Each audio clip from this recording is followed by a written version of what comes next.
Hello and thanks for joining us. This is the Signature 30 Minutes.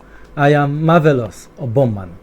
In the headlines, the Benue State Governor assures that the killers of Reverend Father Ferdinand Ngubwan would be arrested and prosecuted. Senate Southeast Caucus calls for manhunt of culprits in the Ogun State killings.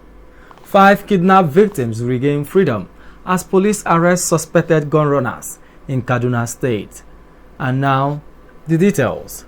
In Abuja, President Muhammadu Buhari flew out to London on Tuesday for a routine medical checkup. However, the president's trip was announced on the same day resident doctors across Nigeria announced they would commence an indefinite strike on Thursday due to non-payment of some allowances. Many Nigerians have wondered whether Nigeria lacks the resources and capacity to get the nation's hospitals equipped to match the ones abroad. Signature TV correspondent Chibezobi went to the streets of Abuja to get the reaction of residents on this latest medical trip by the president. 560-something billion naira. That alone could build first-class hospitals here in Nigeria. They should fix the dilapidated ones and even build the new ones, you understand, so that they cannot be traveling outside to get treatment. We have the money. In Ogun State, the Southeast Caucus of the Senate has charged the Inspector General of Police, Mohammed Adamu, and heads of the Nigeria security agencies to immediately find those responsible for the recent killings in Ogun State communities, insisting that the atrocity must not go unsolved and unpunished. The leader of the caucus and former deputy president of the Senate, Ike Ekweremadu, in a statement made available to newsmen in Abuja on Wednesday, described the killings as unfortunate. Ekweremadu in the statement said that the Nigerian state is fast delegitimizing itself by its failure to discharge the primary purpose of government, which is the security and welfare of the people. In Kaduna State, 5 kidnapped victims have been rescued as police in Kaduna State arrest suspected gun runners in Gwari local government area of the state. According to the spokesman of the command, Mohammed Jalige, the police operatives, through reliable information, intercepted the bandits, numbering about 10 at Kaduna Gwari Road, where they were attempting to kidnap travelers. The bandits were arrested by the police during their attempt to kidnap 5 occupants of a Volkswagen Golf vehicle heading towards Gwari from Kaduna. The police spokesman added that efforts are on to ensure that the other fleeing bandits are apprehended. In another development, operatives of the Kaduna Police Command have killed a suspected gun runner in Lere local government area of the state, while his accomplice was arrested.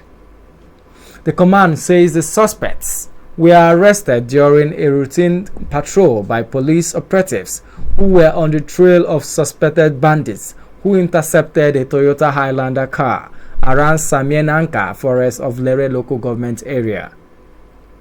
The occupants, are sensing danger posed by the officers, immediately started shooting at the operatives, who equally countered the firing and injured the suspects. Some dangerous weapons, including 8 SMG rifles, 1 Beretta pistol, 11 AK-47 magazines, and 50 rounds of 7.62 by 39 mm live ammunition were recovered from the suspects. While one of the suspects died from gunshot wounds at the hospital, his accomplice, upon interrogation, confessed that they were transporting the arms and ammunition to bandits in Niger, Kaduna, Zamfara, and Kaduna States. In Benue State, the Benue State Governor Samuel Otom has assured that the killers of Reverend Father Ferdinand Ngubwan would be arrested and prosecuted. Otom made the promise in a statement by his chief press secretary, Tavar Akase, on Wednesday in Makurdi. Ngubwan, the assistant parish priest of St. Paul Catholic Church, Ayetua village in Katsina Allah local government area, was killed on Tuesday inside the parish house. Otom, who condemned the act, assured that the killers of the priest would be brought to justice. The governor described the attack as mindless and reaffirmed the resolve of his administration not to hand over the state to criminals and urged Benue people to continue to support security operatives with timely and useful information. In Ogun State, Oduduwa Nation Security Force with the codename Operation Paramole, meant to protect citizens of Oduduwa Nation, has been launched. The security outfit was launched on Wednesday in Abeokuta, the Ogun State capital. Operation Paramole was launched by a set of Yoruba Nation agitators who stormed the palace of the Alake of Ebaland, Oba Adeodun Aremu, Oba Adetotun Aremu Badebo, on Tuesday. However, Alake was said to have traveled out of the state for a presentation at the Senate in Abuja. The Yoruba Nation agitators, in a series of tweets, shared photos of the newly unveiled security outfit while giving details on how to join the squad to interested members of the public.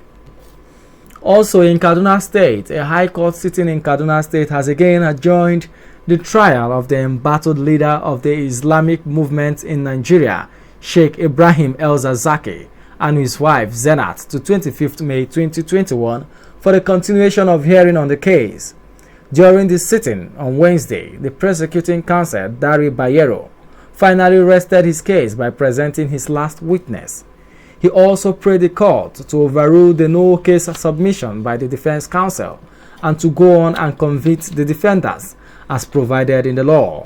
This brings the total number of witnesses called by the prosecution to 15. Counsel to El-Zakazky Abubakar Marshal, who represented the lead counsel, Mr. Femi Falana, a senior advocate of Nigeria, is expected to open his defense during the next adjourned date.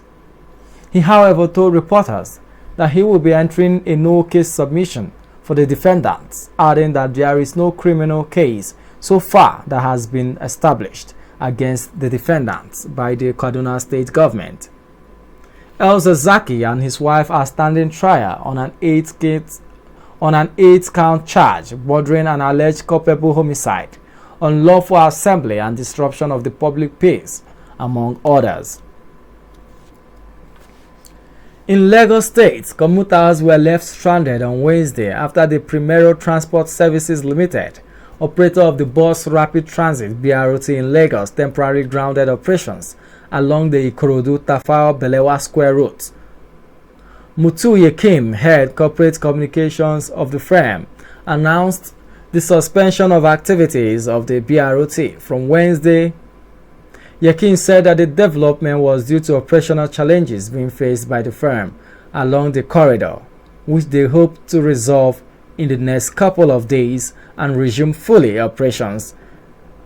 The Federal Executive Council (FEC) on Wednesday observed a minute silence in honor of two former ministers, Senator Bode Olowoporuku and Alhaji Umaru Baba Olowoporuku. Olowoporuku was a one-time Minister of Science and Technology, while late Baba was at different times Minister of State for Petroleum Resources and Minister of State for Defense. While officially announcing the passage of the two ministers to the council, the Secretary to the Government of the Federation, Boss Mustafa, recalled their various services to the country. Olowoporuku, 76, who died on March 24, 2021, served as Senator representing Ekiti South Senatorial District at the Senate and was Minister of Science and Technology in the Second Republic. Umaru Baba, aged 81, died on March 26. The virtual FEC meeting, which was presided over by the Vice President, Professor Yemi Oshibanjo, had the Chief of Staff to the President, Professor Ibrahim Gambari, and the National Security Advisor, retired Major General Babagana Monguno, and 7 ministers in attendance. The head of Civil Service of the Federation, Dr. Folashade Yemi Esan, and other members of the council joined the meeting virtually. And now moving over to business. The Department for Petroleum Resources (DPR) has assured Nigerians of adequate supply of petroleum products before, during, and after the Easter celebrations. Dousing fears of possible fuel scarcity, Mr. Paul Osu, head Public Affairs of Department for Petroleum Resources, made this known in a statement issued on Wednesday in Lagos State. The federal government has declared April 2nd and April 5th as public holidays to mark the celebration. Osu said that there was product sufficiency nationwide and advised marketers against hoarding and creating artificial scarcity. He said the Department of Petroleum Resources would intensify its monitoring and surveillance of petroleum products outlets to ensure compliance with quality, quantity, integrity, and safety of operations in line with its regulatory mandate. Also advised consumers to report any infractions such as under-dispensing of products to any DPR office nationwide. He also reiterated the DPR's commitment to safety and advised consumers to observe all necessary safety protocols in the handling of petroleum products, especially during this season. In sports, the Squares of Benin Republic on Tuesday refused to play their final African Cup of Nations AFCON qualifier match against Sierra Leone after losing against the Super Eagles of Nigeria. The Super Eagles beat the Benin Republic by a lone goal from Paul Onacho in the 92nd minute of the game. However, the Benin Republic national football team backed out of the game after 5 players in the squad tested positive for coronavirus disease and therefore not eligible for the match. Talks between Sierra Leone, Benin, and Confederation of African Football (CAF) officials in Freetown failed to resolve the standoff, as both squads remained in their hotels. Benin holds a 3-point lead over Sierra Leone in Group L, and both teams have a chance of finishing runners-up to Nigeria. Meanwhile, following the situation, the organizing committee of AFCON has postponed the match until the next FIFA international break, scheduled for June 2021. Before we end the news, a recap of our major stories. The Benue State Governor, Samuel Otom, has assured that the killers of Reverend Father Ferdinand Ngban would be arrested and prosecuted.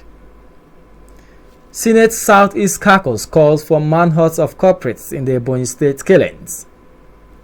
5 kidnapped victims regain freedom as police arrest suspected gun runners in Kaduna State.